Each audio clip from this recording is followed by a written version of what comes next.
में जो आप आखा दाना रखते हो, गेहूँ वगैरह कुछ भी जो रखते हो, उसकी बड़ी महत्वता होती है महाराज। यहाँ तक कहा गया है, चतुर्थी की कथा तो आप लोग पढ़ते होंगे, जो लोग पढ़ते हैं उनको मालूम होगा। चतुर्थी की कथा में लिखा है, चौथ माता के व्रत में वर्णन किया गया है कि वो आखा दाना जो रखा जाता है, मान लो कोई जरूरी काम होता है तभी आखा दाना को रखा जाता है, संभाल के रखते हैं कि हम इस काम के लिए जा रहे हैं और हमारा ये कार्य सफल होना चाहिए।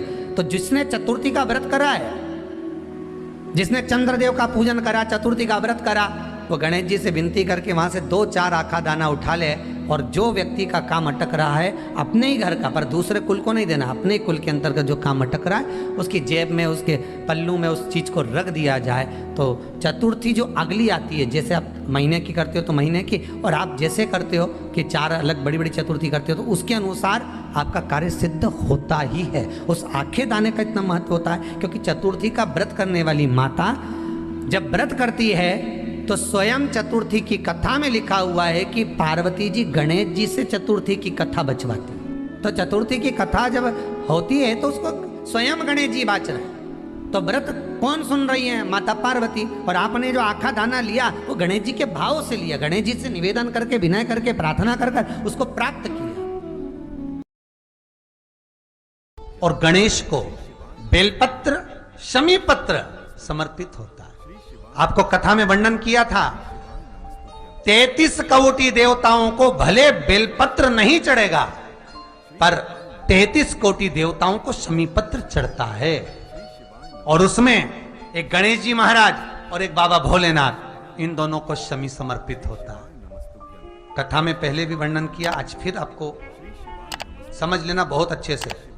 जो आपको करना है रिद्धि सिद्धि पाने के लिए, संपदा को बढ़ाने के लिए, शिव महापुराण की कथा कहती है और गणेश चरित्र अपन श्रवण कर रहे हैं। जिसके घर में संपदा की कमी पड़ती हो, बीमारियां ज्यादा फैल रही हो, बहुत कष्ट हो महाराज, बहुत ज्यादा दुखी हो महाराज, कोई काम नहीं बन रहा, बहुत तकलीफ में हो, तो शमी पत्र, शमी की पत्ती, जहां गणेश जी का स्थान है वहां पर 5 शमी पत्र 5 समर्पित करें और शंकर जी के ऊपर 3 शमी पत्र समर्पित करें। बहुत ध्यान देना, 5 शमी पत्र जहां गणेश जी का स्थान है शिवलिंग में वहां समर्पित करें, 3 शमी पत्र शिवलिंग के ऊपर समर्पित करें। 1 शमी पत्र शंकर जी की चौखट पर लेफ्ट भाग में, जाते समय आपका उल्टा हाथ, जब मंदिर से निकलो तो उल्टे हाथ पर लेफ्ट भाग में शंकर जी की चौखट पर समर्पित करें 1 शमी पत्र। और महाराज घी का दिया जहां लेफ्ट भाग में आपने शमी पत्र रखा है, मंदिर में ना दिया लगाकर बाहर की ओर जहां शमी पत्र रखा है उसके ठीक साइड में एक घी का दिया लगा दीजिए।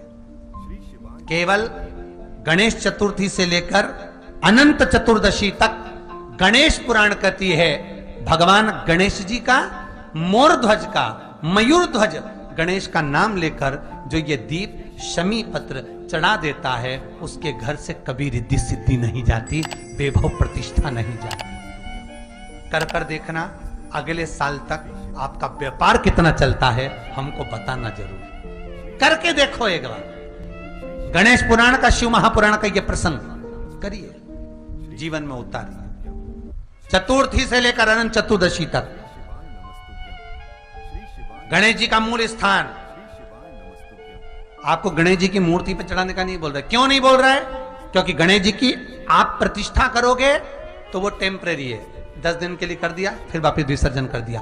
पर जहां शंकर मंदिर में बैठ गए, शिवलिंग स्थापित हो गया, वहां ना जाने कितने समय से शंकर की आराधना हो रही है, वहां गणेश जी सदा विराजमान है।